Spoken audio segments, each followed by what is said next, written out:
মানুষ নিজেকে নিজের জীবনকে বাঁচানোর জন্য চেষ্টা করে না।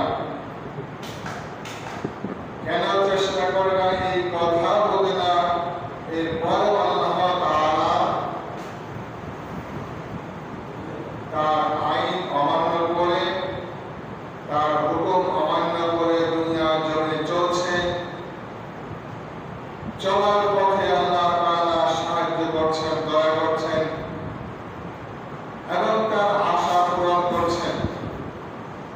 শত অপরাধ করার পরেও যিনি এত দয়া করছেন, এত মায়া করছেন, সে রব্বুল আলামিনের প্রশংসা স্বরূপ পবিত্রতা, মহিমা এবং তার গুণ ক্ষমতাকে বিচার করে, বিশ্বাস করে অন্তরের অন্তরস্থল থেকে প্রশংসা জ্ঞাপন করছি। সকলে বলুন আলহামদুলিল্লাহ। লক্ষ কোটি দরুদ সালাম বর্ষিত হোক মানবতার মুক্তির দূত, মানব জাতির মহান শিক্ষক, মানব জাতির শ্রেষ্ঠ, মানবতার রক্তে মাংসে গড়া সেই মানুষ, তার উপর লক্ষ কোটি দরুদ সালাম বর্ষিত। সেই সাথে মুহাম্মদ সাল্লাল্লাহু আলাইহি সাল্লামের পূর্বে যত নবী রাসূল অতিবাহিত হয়ে গেছে, সকলের উপর আল্লাহ তাআলার রহমত শান্তি বর্ষিত হোক। পৃথিবীর মুসলিম নরনারীদের উপর আল্লাহ তাআলার রহমত শান্তি বর্ষিত হোক এবং পৃথিবীতে যারা অসুস্থ রয়েছেন, চলাচল করতে অসুবিধা হচ্ছে, আল্লাহ তাআলার ইবাদত করতে অসুবিধা হচ্ছে, তাদের জীবনটাই একটা জীবন্ত লাশে পরিণত হয়েছে, আল্লাহ তাআলা তাদেরকে শিফায়ে কামিলা দান করুন, যাতে করে তারা সুস্থ হয়ে সেই মহান রব্বুল আলামিনের, সেই মহান সত্তার, সেই মহান সৃষ্টিকর্তার ইবাদত করতে পারে। আল্লাহ তাআলা সেই তৌফিক দান করুন, আল্লাহুম্মা আমিন।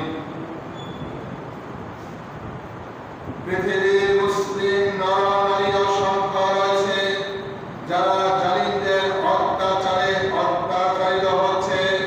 প্রতিটা মুহূর্ত যেন তাদের জীবন জায়গায় ভাগ এমন পরিবেশ রয়েছে এবং সমস্ত ইহুদি তারা ইসলামকে ধ্বংস করে দেওয়ার জন্য পরিকল্পনা বাস্তবায়ন করতে যাচ্ছে। এই সমস্ত ইহুদি ছাড়া নাস্তিক জালিম যারা ইসলামের উপরে অত্যাচার করতে চায়, আল্লাহ তাআলা তাদেরকে হিদায়াত দান করুন, নতুবা তার ইচ্ছা অনুযায়ী তাদেরকে ধ্বংস করে দিন, আল্লাহুম্মা আমিন। পরিশেষে প্রতিটা সমাজে যে পরিমাণে মানুষ ইসলাম গ্রহণ করার পরেও, মানুষ মুসলমান হওয়া সত্ত্বেও 5 ওয়াক্ত সালাত আদায় করা থেকে বিরত থাকছে, সেই সমস্ত ভাইদেরকে, সেই সমস্ত চাচাদেরকে, সেই সমস্ত দাদাদেরকে, সেই সমস্ত পিতা সমতুল্য বড় ভাইদেরকে আল্লাহ তাআলা হেদায়েত দান করুন, যাতে করে অন্তত 5 ওয়াক্ত সালাত আদায়ের মাধ্যমে আল্লাহ তাআলার কাছে প্রার্থনা করে, তওবা করে আল্লাহ তাআলার সান্নিধ্য লাভ করতে পারে। আল্লাহ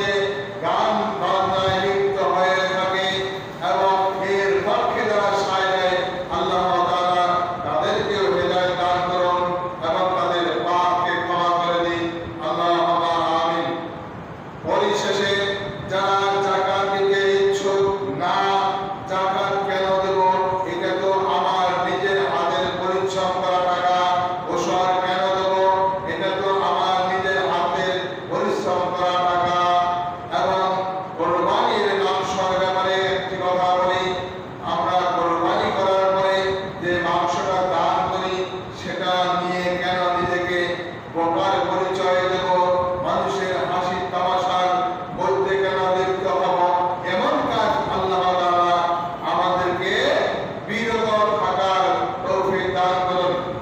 যে রব্বুল আলামিন আমাদেরকে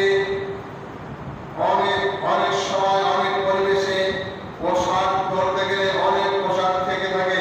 আমার 1 থেকে 3টা পোশাক হলেই চলে, 5টা পোশাক হলেই চলে। আমার পোশাক রয়েছে কমপক্ষে 30 থেকে 40টা। তাহলে এই পোশাকের ব্যাপারে আল্লাহ তাআলা যদি আমাকে ধরে বসেন, আমার অবস্থা কি দাঁড়াবে? আল্লাহ তাআলা ওই পোশাকওয়ালা ব্যক্তিদেরকে হেদায়েত দান করুন, যাতে করে এই পোশাকের উপরে যে জাকাতটা এসেছে এটা যেন সে আদায় করে। মহান আল্লাহ তাআলা অনেক সময় আমরা খাদ্য হিসাবে আহার করার জন্য অনেক খাদ্য বর্জন করেছি, এর পাশাপাশি পরিশ্রম করে অনেক স্বর্ণ অনেক রৌপ্য অর্জন করেছি। আল্লাহ তাআলা যে স্বর্ণ দিয়েছেন সেই স্বর্ণ থেকে স্বর্ণের যে জাকাত রয়েছে সেই জাকাতটা আদায় করার সুযোগ করে দিন এবং সেই মোতাবেক এর অর্জন করার তৌফিক দান করুন। আল্লাহুম্মা আমিন। এইভাবে রৌপ্য রয়েছে, এইভাবে টাকা রয়েছে, এইভাবে সম্পদ রয়েছে। আপনি ব্যবসা করছেন, অনেক টাকা লোন নিয়েছেন অথবা হাওলাত করেছেন, এই যত টাকা হাওলাতি রয়েছে এই টাকা এবং আপনার যে পরিমাণ সম্পদ রয়েছে এই সম্পদের সাথে কতটুকু সমান রয়েছে। যদি সমান থাকে তাহলে আপনাকে জাকাত দেওয়া লাগবে না। যদি জাকাতের পরিমাণ হয় এই সম্পদ হাওলাতে সবগুলো মিলে যদি ঋণ পরিশোধ করার পরে যদি আপনার জাকাত দেওয়ার মতো সম্পদ থাকে আপনাকে জাকাত দিতে হবে। আর যদি যে পরিমাণ সম্পদ রয়েছে কিন্তু তার চেয়ে বেশি আপনার ঋণ রয়েছে তাহলে আপনাকে জাকাত দেওয়া লাগবে না। আপনি ঋণ পরিশোধ করুন, এটা আপনার জন্য ওয়াজিব। কেননা রাসূল সাল্লাল্লাহু আলাইহি সাল্লাম বলেছেন, আমি সবচেয়ে বেশি ভয় পাই এমন একটা জিনিসকে, সেটা হচ্ছে ঋণগ্রস্ত অবস্থায় কেউ যদি মারা যায়, এটাকে আমি অত্যন্ত ভয় করি। এই জন্য রাসূল সাল্লাল্লাহু আলাইহি সাল্লাম প্রত্যেক উম্মতকে বলে দিয়েছেন, সাহাবীদের সামনে যখন ভাষণ দিচ্ছিলেন তখন তিনি বললেন, আল্লাহুম্মা কফিনি বিহালালিকা আন হারামিকা ওয়াগনিনি বিফাদলিকা আম্মান সিয়ার। এই দোয়াটা রাসূল সাল্লাল্লাহু আলাইহি সাল্লাম প্রতি ফরজ নামাজের পরে এই দোয়াটা তেলাওয়াত করতে বলেছেন। যারা বেশি বেশি ঋণগ্রস্ত হয়, ঋণ অবস্থায় তারা চলাফেরা করছে, ঋণের জন্য চিন্তা করছে না, এবং যারা ঋণগ্রস্ত না একেবারে পরিশুদ্ধ আছে তাদেরকেও বলেছেন, তোমরা প্রতি ফরজ নামাজ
শক্তি বৃদ্ধি করার জন্য, তাদের অন্তরে সাহস যোগানোর জন্য সালিসিন আরেকজন নবী, তৃতীয় নম্বর নবী তাদের মধ্যে অবতীর্ণ করেন, প্রেরণ করলেন, যাতে করে তারা সাহস পায়, দুর্বল হয়ে না পড়ে।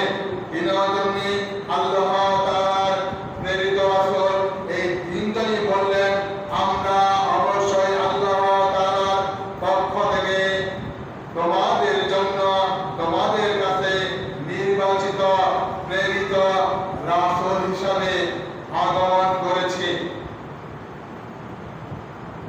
তাহলে দুজন রাসূল পাঠানো হলো, সেই দুজন রাসূলকে মিথ্যা প্রতিপন্ন করলো, ফাকাযাবুহুমা ফাযান্না বিসালিসিন। ওনাদেরকে বলল, তোমরা মিথ্যাবাদী, তোমাদেরকে আমরা বিশ্বাস করি না, তোমাদেরকে আমরা বিশ্বাস করি না। তৃতীয় আরেকজন রাসূল পাঠালেন, তিনিও ওই দুজনের মতোই বললেন, আল্লাহ তাআলা আমাদেরকে তোমাদের উপর রাসূল রূপে প্রেরণ করেছেন, নির্বাচন করেছেন, এরপরে তোমাদের জন্য পাঠিয়েছেন তোমাদেরকে উপদেশ দেওয়ার জন্য, তোমাদের ভুলগুলোকে শুধরানোর জন্য, তোমরা কিভাবে ক্ষমা চাইবে আল্লাহ তাআলার কাছে সেই কথাগুলো বোঝানোর জন্য, তোমরা কিভাবে আল্লাহ তাআলার ইবাদত করবে সেই কথাগুলি বোঝানোর জন্য, তোমরা কিভাবে নিজেকে পবিত্র রাখবে সেই কথাগুলি বোঝানোর জন্য, তোমরা কিভাবে আখিরাত চিনতে পারবে, কিভাবে জান্নাত চিনতে পারবে, কিভাবে হালাল হারাম বুঝতে পারবে, কিভাবে আল্লাহ তাআলাকে চিনে তার সামনে মাথা নত করবে, এই সকল পদ্ধতি বোঝানোর জন্যই আমাদেরকে আল্লাহ তাআলা রাসূল রূপে প্রেরণ করেছেন। এরপরে আল্লাহ তাআলা বলেন, ওয়ালু মা আনতুম ইল্লা বাশারুন মিসলুনা ওয়া মা আনজালা রাহমানু মিন শাইইন ইন আনতুম ইল্লা তাকযিবুন। তখন ওই লোকগুলি বলল, তোমরা তো আমাদের মতোই মানুষ, আমরা যেরকম খাই করি, আমরা যেরকম পোশাক পরিধান করি, আমরা যেরকম জমিনে পরিশ্রম করে ফসল উৎপাদন করি, তোমরা তো আমাদের মতোই মানুষ। অতএব তোমাদের উপর আল্লাহ তাআলা কোনো কিছুই নাযিল করেন নাই, তোমরা কেবল মিথ্যাই বলছো। তোমাদের উপর কোনো আয়াত, কোনো কিছু নাযিল করেন নাই, কেননা রাসূল সাল্লাল্লাহু আলাইহি ওয়াসাল্লাম বলেন, তাদের বক্তব্য ছিল এরকম, কোন নবী পাঠাবেন, সেই নবী আমাদের মতো হবে না, সেই নবী এমন নবী হবে যাকে ধরা যাবে না, যাকে ধরা যাবে না, ছোঁয়া যাবে না, তার সাথে বসে কথা বলা যাবে না, এমন আশ্চর্যজনক নবী রাসূল হবে। নবী রাসূল তো কোনো মানুষ হতে পারে না, কেননা মানুষ থেকে হবে। এটা ছিল অবিশ্বাসীদের বক্তব্য, এটা ছিল কাফেরদের বক্তব্য, এটা ছিল ইহুদিদের বক্তব্য, কেননা তারা ধর্ম গ্রহণ করবে না, কেননা তারা আল্লাহ তাআলার আইন মেনে চলবে না, এই জন্যই তারা এই বক্তব্য পেশ করলো। এই কথার উপর দেখেন, শুধু ইহুদি নাসারা নয়, পৃথিবীতে এক জাতি মুসলিম রয়েছে যারা নিজেদেরকে মুসলিম দাবি করে, মুসলমান দাবি করে, তারা এই মুহাম্মদ সাল্লাল্লাহু আলাইহি ওয়াসাল্লামকে মানুষ রূপে, মানুষ হিসাবে, নবীদের মাটির তৈরি, মাটি দিয়ে সৃষ্টি, তিনি যে খান করেন, তিনি যে পরিশ্রম করেন, তিনি যে মানুষের সাথে চলাফেরা করেন, এটা তারা বিশ্বাস করে না, তবুও তারা মুসলিম দাবি করে, তারা বিশ্বাস করতে চায় না। অথচ এর পূর্বে যত নবী রাসূল এসেছিল, যাদের কাছে এসেছিল তারাও মানুষ, যারা এসেছিল তারাও মানুষ,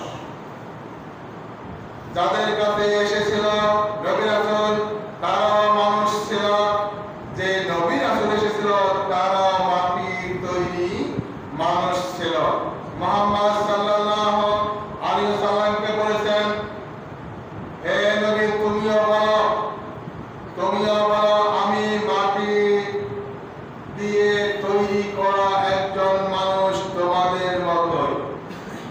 শুধু তোমার মধ্যে আমার মধ্যে পার্থক্য এটাই, আল্লাহ তাআলা আমাকে সমস্ত মানুষের মধ্যে শ্রেষ্ঠত্ব দিয়েছেন, সমস্ত মানুষের উপরে আমাকে এমন একজন মানুষ হিসেবে নির্বাচন করেছেন। আমি ওই মানুষের জন্য সুপারিশ করলে আমার সুপারিশ আল্লাহ তাআলা কবুল করবেন, কারণ আল্লাহ তাআলা আমাকে নবুয়ত দিয়েছেন, আল্লাহ তাআলা আমাকে রিসালাতের দায়িত্ব দিয়েছেন, আল্লাহ তাআলা আমাকে মহান শিক্ষক হিসেবে নির্বাচন করেছেন, আল্লাহ তাআলা আমাকে শ্রেষ্ঠ মানুষ হিসেবে নির্বাচন করেছেন এবং আল্লাহ তাআলা আমার জন্য ধন সম্পত্তি পুঁজিভূত করার কোন আইন, কোন নিয়ম দেন নাই। আমার জন্য গানিমতের মাল হালাল নয়। আর তোমাদের উপরে নবুয়ত আসে নাই, তোমরা সাধারণ একজন মানুষ, তোমাদের উপরে জিবরাইল আসবে না, কোনদিন আসেও নাই। তোমরা আমার কথা শুনে, আমার কাছ থেকে শুনে আমল করবে, আমার উপরে ঈমান আনবে, আমার বাণীর উপরে ঈমান আনবে, আমার চরিত্রকে, আমার আদর্শকে তোমার জীবনের আদর্শ বলে মেনে নিবে, আমার চরিত্র মতো তোমার চরিত্র তৈরি করবে, আমার মতো ইবাদত পদ্ধতি শিখে নিবে। আমি যেরকম আল্লাহ তাআলার কাছে বারবার ক্ষমা চাই, বারবার তওবা করি, তোমরা এরকম ভাবে আল্লাহ তাআলার কাছে বারবার তওবা করবে, বারবার ক্ষমা চাইবে। কেন? তোমার অজান্তেও তুমি অসংখ্য পাপ করে থাকো, ঘুমের মধ্যেও পাপ করে থাকো, সব সময় পাপে লিপ্ত থাকো। তোমার হাঁটা চলার মধ্যেও শিরক রয়েছে, তোমার কথার মধ্যেও শিরক রয়েছে, তোমার খানা পিনা করার মধ্যেও শিরক রয়েছে, তোমার চলাফেরা পোশাক পাতির মধ্যেও অনেক পাপ রয়েছে। এই সমস্ত পদ্ধতি রাসূল সাল্লাল্লাহু আলাইহি ওয়াসাল্লামের আদর্শের মধ্য থেকে শিখে নেবে। সেই মোতাবেক যারা চলবে তারাই হচ্ছে আমার উম্মত।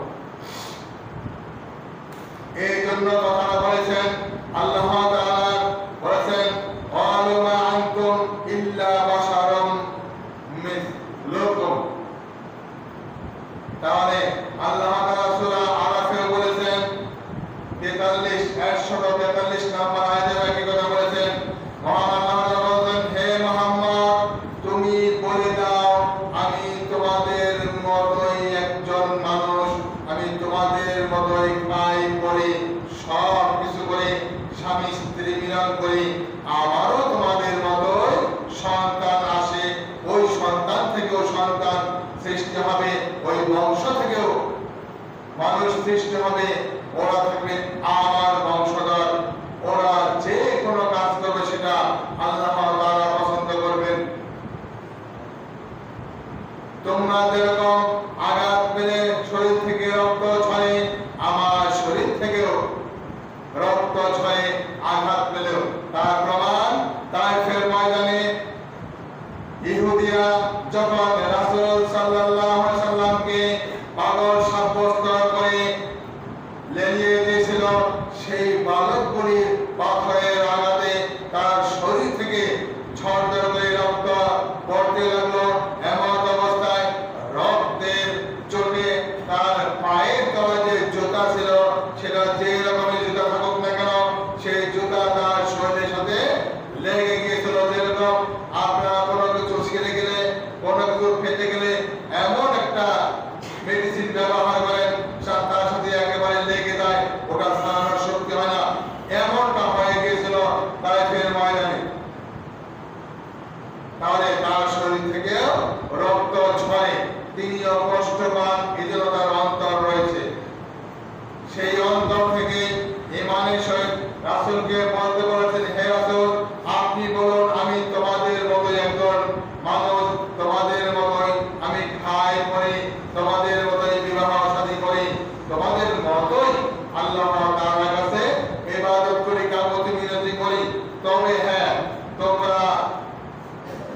জিবরাইলের সাথে কথা বলতে পারো না। আর আমার কাছে জিবরিল আলাইহিস সালাম যখন যে কথাটা শুনিয়ে দেন ওহীর মাধ্যমে আল্লাহ তাআলার সাহায্যে, ওই কথাটাই শুধু আমি তোমাদের সামনে উপস্থাপন করি, যাতে করে তোমরা বুঝতে পারো, যাতে করে তার উপর তোমরা আমল করতে পারো। এজন্য আল্লাহ তাআলা সরাসরি জিবরিল আলাইহিস সালামের মাধ্যমে আমার কাছে কোরআনুল কারীমের এক একটি আয়াত অবতীর্ণ করেছেন এবং সেটা বোঝানোর জন্য আল্লাহ তাআলা জ্ঞান গরিমাও দিয়ে দিয়েছেন। তাহলে সেখানে কিন্তু বলেছিলেন না যে আমি তোমাদের থেকে আলাদা। কেউ কেউ বলেছেন যে মুহাম্মদ সাল্লাল্লাহু আলাইহি সাল্লামের জন্ম হয়েছিল কিভাবে? একটা তারার মাধ্যমে, একটা আলোর মাধ্যমে। তার মায়ের বয়স ছিল কত বছর? 7 থেকে 8 বছর অথবা 10 বছর, এমন একটা বয়স ছিল। সেই সময় আল্লাহ তাআলার পক্ষ থেকে একটা আলো, একটা তারা ঢুকে গেল, তার মাধ্যমে মুহাম্মদ সাল্লাল্লাহু আলাইহি সাল্লাম সৃষ্টি হলেন। এবং আব্দুল্লাহ, পিতা আব্দুল্লাহ, মা আমিনা, স্বামী স্ত্রী মিলনের মাধ্যমে হযরত মুহাম্মদ সাল্লাল্লাহু আলাইহি সাল্লাম পয়দা হন নাই। এই সব কথা যারা বলেন তারা এক নম্বরে পৃথিবীর মধ্যে শ্রেষ্ঠ মিথ্যাবাদী এবং ধোঁকাবাজ। আল্লাহ তাআলা এদেরকে ধরবেন, জাহান্নামের কেচি ধরবেন, ফেরেশতাদেরকে বলবেন, হে ফেরেশতা, জাহান্নামের উত্তপ্ত আগুন দিয়ে তৈরি করা একটা কেচি নাও, আর জিহ্বাটা টান দিয়ে বের করো, যতটুকু তার সীমান্ত আছে বের করো এবং গোড়ার ভিতরে কেটে দাও, ওটা ফেলে দাও জাহান্নামের আগুনে। কেন? যে কথা আমি বলিনি সেই কথা এই ব্যক্তি বলেছে, এই বেকুব বলেছে, ইনি আমার বান্দা হতে পারে না। কেননা উনি আমার পরেও মিথ্যা অপবাদ দিয়েছে। আব্দুল্লাহ একজন মানুষের মুসলিম হোক চাই না হোক, তাহার উপরে মিথ্যা অপবাদ দিয়েছে। আমিনা তিনিও একজন মানুষ, আমার বান্দা সে মুসলিম হোক না হোক, তার উপরে মিথ্যা অপবাদ দিয়েছে। এবং রাসূল সাল্লাল্লাহু আলাইহি সাল্লামের উপরে মিথ্যা অপবাদ দিয়েছে। বুখারী মুসলিম শরীফের হাদিস, রাসূল সাল্লাল্লাহু আলাইহি সাল্লাম বলেছেন, কোন ব্যক্তি যদি তদন্ত না করে, সত্যটা না জেনে শূন্য আর বলে ফেলল এবং আন্তাজি কথা বলল, ধারণা করে কথা বলল, এমন ব্যক্তির জন্য জাহান্নামে যাওয়া অতটুকু সময় বাকি থাকলো এবং জাহান্নামে যাওয়ার যে রাস্তা, সেই রাস্তা নিজেই পরিষ্কার করে নিল। ওই ব্যক্তি মরা দূর, যখনই তিনি মৃত্যুবরণ করবেন তখনই সে জাহান্নামের শাস্তি ভোগ করতে থাকবে। যদিও সে ওই মুহূর্তে জাহান্নামে প্রবেশ করবে না, অনুরূপভাবে সে কবর থেকে জাহান্নামের শাস্তি ভোগ করতে থাকবে। অতএব আল্লাহ তাআলা ওই সমস্ত ব্যক্তিদেরকে, ওই সমস্ত আলেমদেরকে আল্লাহ তাআলা হেদায়েত দান করুন এবং তাদেরকে ক্ষমা করে দিন। আমরা আল্লাহ তাআলার কাছে এই দোয়া কামনা করব, কেননা তারা অবশ্যই মুসলমান, মুসলিম হিসাবে আল্লাহ তাআলার পক্ষ থেকে প্রেরিত হয়েছে। আল্লাহ তাআলা তাদেরকে পছন্দ করেছেন। কিন্তু মুসলিম হয়ে জন্মগ্রহণ করার পরে আল্লাহ তাআলার উপরে মিথ্যা অপবাদ দেওয়াটা তাদের বিশাল বড় একটা অপরাধ। যে অপরাধ তওবা করা ছাড়া ক্ষমা হবে না। শুধু তওবা করে শেষ হবে না, ওই ব্যক্তিদের কাছে ক্ষমা চাইতে হবে যারা দুনিয়া থেকে বিদায় নিয়ে গেছেন। যাহার উপরে মিথ্যা অপবাদ করেছেন সেই ব্যক্তির কাছে ক্ষমা চাইতে হবে। সেই ব্যক্তি যদি ক্ষমা করে তাহলে সে ক্ষমা পাবে, আর সেই ব্যক্তি যদি ক্ষমা না করে তাহলে তার ক্ষমা পাওয়ার সম্ভাবনা খুবই কম। তবে আল্লাহ তাআলার কাছে ক্ষমা চাইতে চাইতে, কাকুতি মিনতি করতে করতে আসল ময়দানে একটা ব্যবস্থা করতে পারেন, সেটা আল্লাহ তাআলাই ভালো জানেন কিভাবে করবে। এজন্য আমি আপনাদেরকে মাঝে মধ্যে বলি, কোরআন হাদিস পড়েন এবং সত্য কথা যেটা সেটাই বলার চেষ্টা করেন। যেটা আপনার বিবেকে সত্য মনে হয় ওটা সত্য নয়, যেটা আপনার বিবেকে মিথ্যা মনে হয় ওটাও মিথ্যা নয়।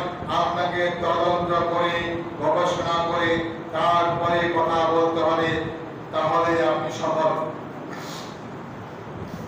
এরপরে আল্লাহ তাআলা বলছেন, কি বলছেন? আল্লাহ তাআলা যখন মুহাম্মদ সাল্লাল্লাহু আলাইহি ওয়াসাল্লামকে বলছেন, হে নবী আপনি বলে দিন আপনি তাদের মতো একজন মানুষ। আপনি যদি গায়েব জানতেন, আপনি যদি হাদিসের খবর জানতেন, তাহলে আপনি বলুন আপনি কি করতেন।